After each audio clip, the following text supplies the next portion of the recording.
Totalitarismo.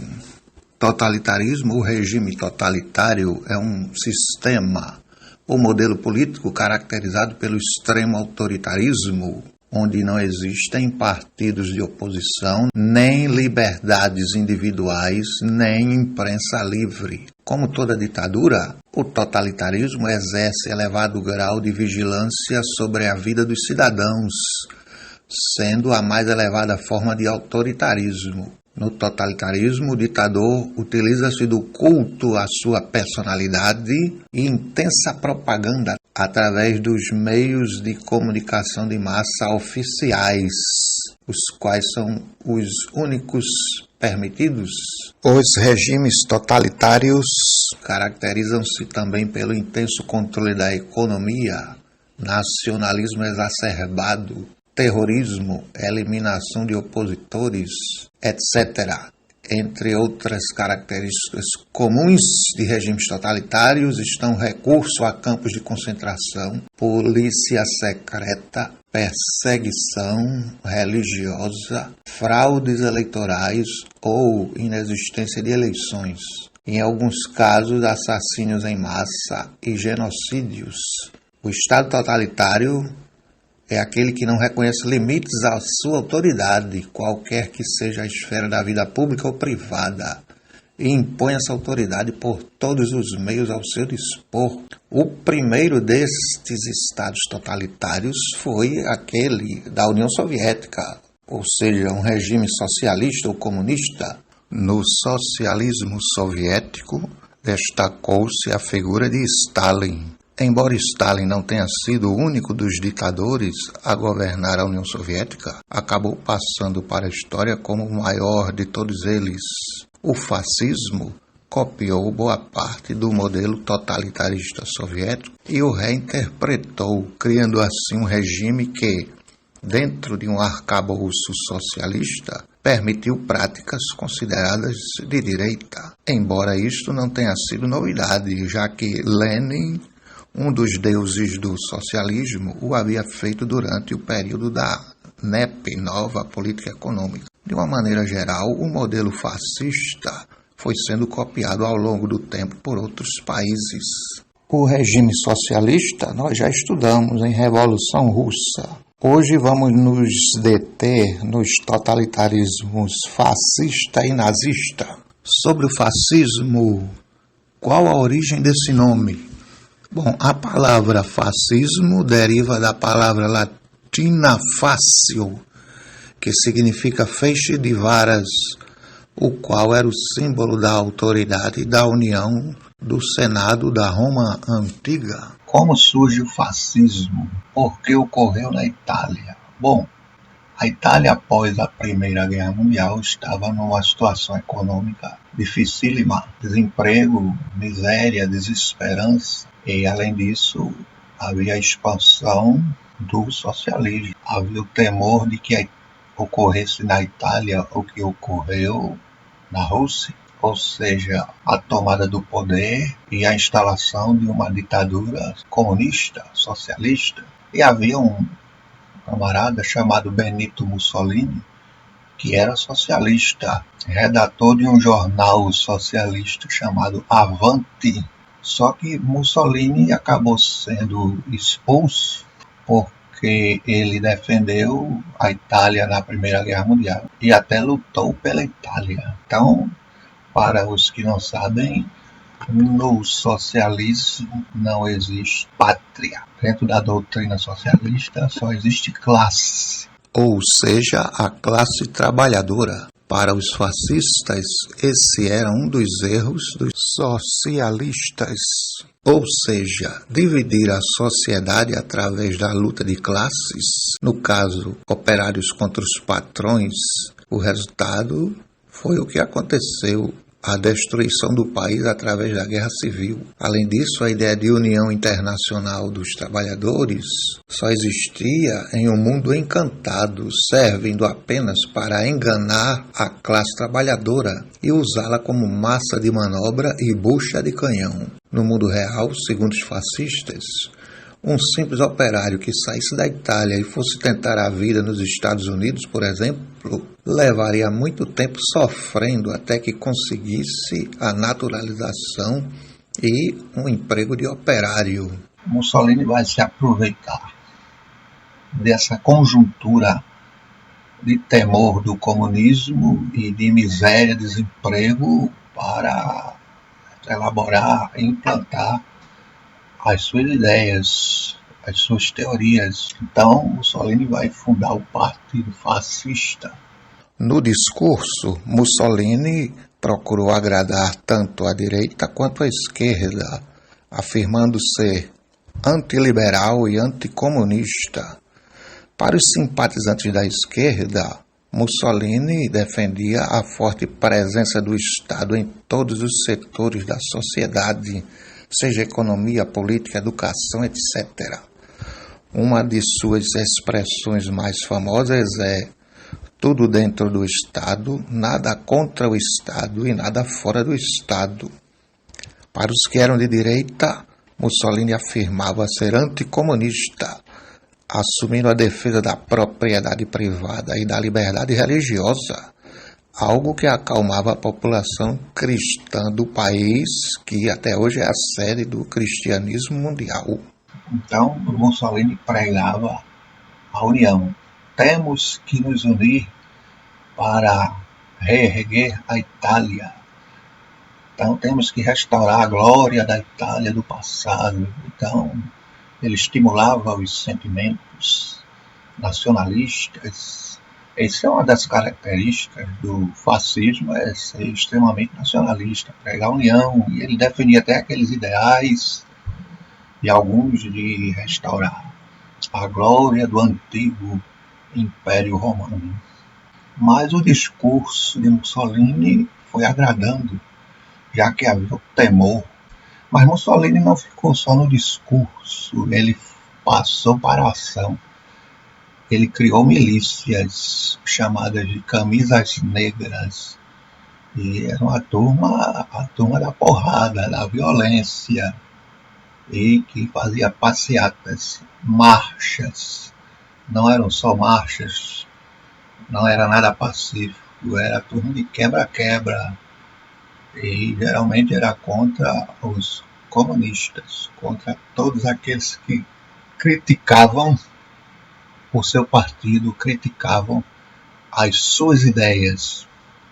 Então, aos poucos, os fascistas vão se expandindo pela Itália, e Mussolini, ele vai ganhando fama, ficando famosíssimo, passa a ser visto como a última esperança. Ou é Mussolini, ou é o comunismo. Então muita gente temia: a Itália vai se acabar no comunismo. Então temos que apoiar Mussolini. E é dessa maneira que, em 1922, o rei Vittorio Emanuele nomeia Mussolini como primeiro-ministro. Para os que não sabem, a Itália era uma monarquia parlamentarista, e pela Constituição da Itália, o rei tinha o direito de indicar o primeiro-ministro, e o rei Vittorio Emanuele, diante da popularidade de Mussolini e da famosa marcha sobre Roma. O governo de Mussolini, entre 1922 e 1923, Benito Mussolini governou de maneira democrática, respeitando as regras constitucionais. Porém, já nas eleições parlamentares de 1924, os fascistas, através de fraudes, conseguiram 2/3 das cadeiras do parlamento. A fraude passou a ser denunciada pela oposição, que também acusava Mussolini de ter mandado matar um deputado socialista chamado Giacomo Matteotti. As denúncias de fraudes provocaram uma onda de violência das milícias pró e contra o governo Mussolini. Esse clima de violência será usado por Mussolini para implantar a ditadura e fechar todos os partidos de oposição, além de perseguir e prender os opositores. Mussolini torna-se ditador, chamado de Duce, que significa o guia. A partir de 1925, Mussolini implanta o corporativismo. Mas o que é corporativismo? É uma doutrina que considera os agrupamentos profissionais como uma estrutura fundamental da organização política, econômica e social e preconiza a concentração das classes produtoras em forma de corporações tuteladas pelo Estado. Em outras palavras, corporativismo nada mais é do que as classes produtoras, tanto de patrões quanto de empregados. Elas passam a ser representadas em seus interesses apenas por corporações, exemplos, sindicatos e centrais sindicais, tanto de patrões como de empregados. Estas só podem existir quando são autorizadas pelo Estado. O Estado torna-se o árbitro das disputas referentes a diversas questões, tanto de produção quanto de salário. Sendo assim, não havia liberdade para se criar associações e sindicatos. O Estado é quem determinava se podia ou não. É importante destacar, o corporativismo não foi invenção fascista, ele já existia. O fascismo existe até os dias atuais em vários países, inclusive no Brasil desde a era Vargas. O corporativismo, na prática, significa o Estado controlando empresas e empregados, ou seja, é contra o livre mercado, a livre associação patronal e classista. Desta maneira, não caracteriza uma prática de governo liberal, mas de governos interventores, os quais são contra a livre concorrência. Os socialistas e comunistas afirmam que o corporativismo acaba com a liberdade sindical e a luta de classes, sendo nesse caso um recurso autoritário da direita. Os comunistas e socialistas não sabem ou omitem que nos países socialistas ou comunistas não existe luta de classes, não existe greve, protesto, liberdade sindical, nada disso, pois tudo é proibido. Só em países democráticos é que existe liberdade sindical, greve, protestos, etc. Na União Soviética também, embora existissem 46 sindicatos, todos eles eram controlados pelo Estado e não se pareciam nada com sindicatos que lutassem pelos trabalhadores. Suas funções não eram lutar por melhores salários, mas prestar serviços sociais e estimular a produção. E greves estavam proibidas. Em 1927, Benito Mussolini criou a Carta del Lavoro, o documento que concedia direitos, benefícios e regulamentava as relações trabalhistas. Essa legislação fascista serviu de inspiração para que Getúlio Vargas implantasse aqui no Brasil, alguns anos depois, a CLT, Consolidação das Leis Trabalhistas. A Carta do Lavoro, assim como a CLT, criou o imposto sindical, as férias, indenização proporcional ao tempo de serviço, sindicato controlado pelo governo, etc. Ou seja, a nossa legislação trabalhista, tão defendida pelos partidos de esquerda aqui no Brasil, foi inspirada e em parte copiada de uma legislação fascista, uma ideologia tão criticada pela esquerda, mas que acaba sendo uma das bases de qualquer regime de esquerda. A economia no governo Mussolini, de maneira geral, foi um governo intervencionista através do corporativismo. A partir da Grande Depressão dos anos 30, o governo criou um amplo programa de obras públicas com o objetivo de gerar emprego e renda para a maioria dos italianos. A ditadura fascista também era expansionista e em 1935 invadiu a Etiópia. Em represália, a Liga das Nações impôs sanções comerciais à Itália. Estas sanções foram combatidas através de uma política econômica voltada para a autossuficiência, caracterizadas pela proibição severa à maioria das importações. Em 15 de julho de 1936, as sanções foram suspensas, mas os fascistas continuaram insistindo no isolamento econômico. No mesmo ano de 36 começou a Guerra Civil Espanhola e a Itália, juntamente com a Alemanha, passou a fornecer tropas e equipamentos para o exército do general Francisco Franco. A presença italiana na Etiópia e na Espanha exigiam cada vez mais um aumento dos gastos militares. A economia vai ficando cada vez mais dependente das forças armadas. A economia italiana passará a ser uma economia de guerra a partir de sua entrada na Segunda Guerra Mundial. A participação italiana foi vexatória e o país acabou sendo invadido pelos aliados.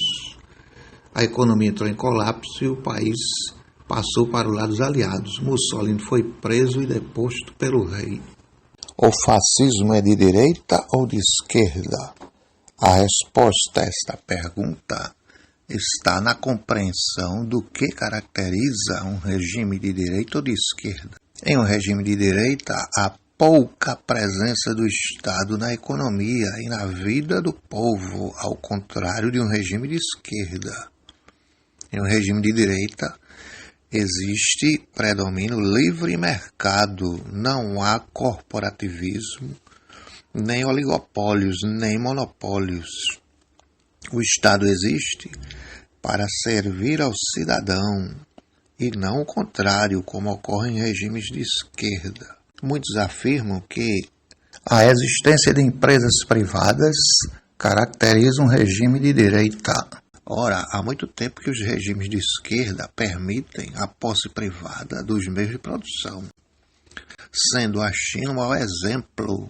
Na época em que surgiu o regime fascista, passou a ser o grande inimigo do regime socialista, pois tratava-se na realidade de uma reinterpretação do marxismo, havendo a forte presença do Estado controlando tudo e todos, permitindo apenas a posse privada dos meios de produção, algo que Lenin já tinha praticado durante a fase do NEP na União Soviética. Se afirmarmos que o fascismo italiano era de direita, teremos então que afirmar que a China dos dias atuais também é de direita, pois permite empresas privadas, assim também como Cuba, que já autorizou e já existe empresas privadas.